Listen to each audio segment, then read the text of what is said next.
Most women do not have satisfying sex lives, according to studies. 80% of women do not climax via vaginal intercourse alone.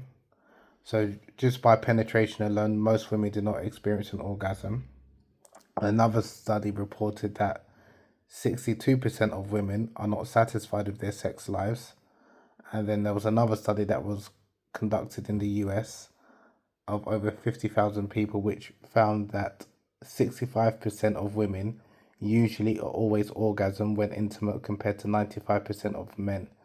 Now, this disparity between the genders is known as the pleasure gap or the orgasm gap, referring to the difference in the frequency of sexual climax when intimate between men and women.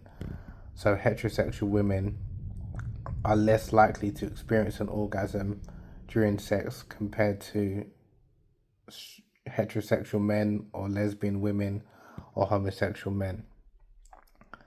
And also, there was some American researchers who interviewed over 1,600 newly married heterosexual couples, and they asked them whether each partner climax and how often each partner climax.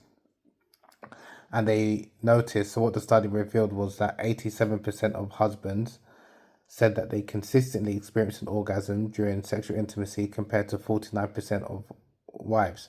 So again, even amongst married people, men will orgasm far more often than their female counterparts.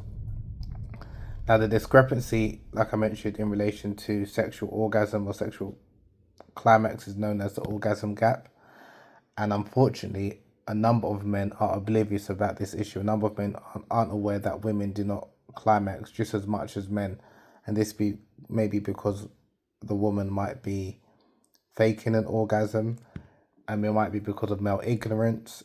It might be because men just aren't aware in terms of how a woman does experience a climax. And also, the study revealed that 43% of the men misperceived how often their wives were experiencing an orgasm. So, of those men who were surveyed, 43% of them believed that their wife was having an orgasm when she actually wasn't. So, it does show that there's also like a knowledge gap or a misunderstanding or lack of information amongst men who do not understand when a woman actually experiences an orgasm or sexual climax. Now, in contrast, women misconstrue their husband's orgasms only 14% of the time. So the women, they misperceived how often their husbands had an orgasm 14% of the time, whereas with men, it was 43% of the time. So women were more easily able to detect when their husband was having an orgasm, whereas for men, almost half of the men wasn't able to understand or detect when their wife experienced an orgasm.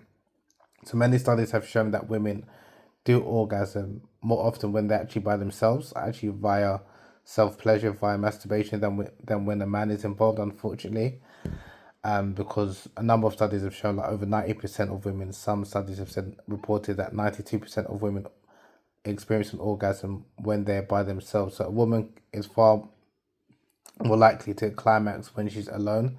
So that's why, as men, there's a lot of work that we need to do to help women experience climax just as much as us, so we can close the orgasm gap or the pleasure gaps, because women are entitled to sexual pleasure just as much as us, and it's something that we should strive to ensure that any woman that we're intimate with experiences climax the way we experience climax. And there's also studies that have found that women are more likely to orgasm when they're in a committed relationship compared to when they're having a casual sexual encounter.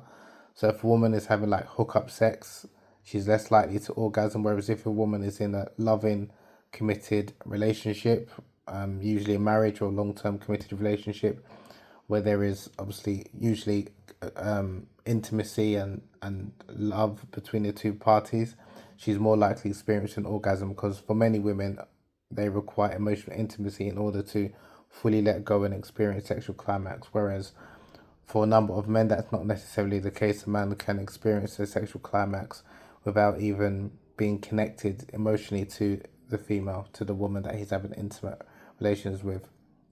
whereas with a number of males, a number of men, they can disconnect in the bedroom. And a study of 12,000 college students found that only 10% of the women said that they had an orgasm during first time hookups, whereas 68% of men, whereas 68% of them said that they had an orgasm when they were in a committed relationship. So again, that shows that when a woman is in a committed relationship, she's more likely to orgasm as compared to when she's having a hookup encounter. And in terms of how long it takes for women to climax, studies have found that on average, women climax, it takes about 14 minutes to experience an orgasm during sex.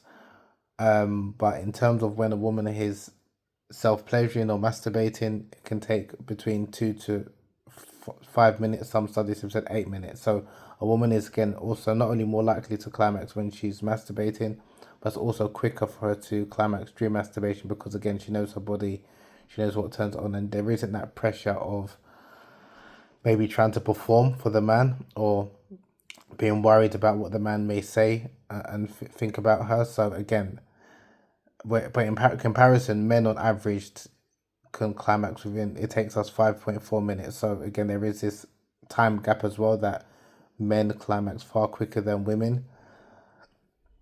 And in terms of intercourse alone, only 18.4% of women report having an orgasm via intercourse. So for most women, sexual intercourse alone, penetration, is not sufficient for them to have an orgasm.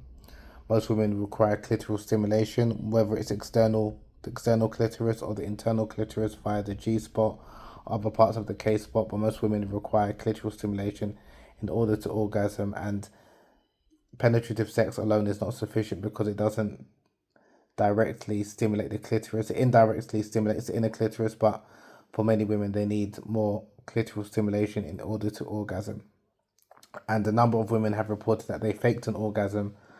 Some studies have shown over 60% of women have faked an orgasm at some time in their life. So again, this shows that there is a large number of women who are sexually dissatisfied, a large number of women who aren't fulfilled in their intimate relations, and I would argue that the onus is on men to create a space where women feel entitled to pleasure, to educate ourselves not only about the female anatomy, but women's sexual response cycle and female desire, and educate yourself with some techniques and tips to help a woman experience climax so that a woman can orgasm just as frequently as we do when intimate in the bedroom. And again, if you want to know more, you can check out my courses on erotolyinstitute.com, or you can read my book, Kunyaza, The Secret to Female Pleasure.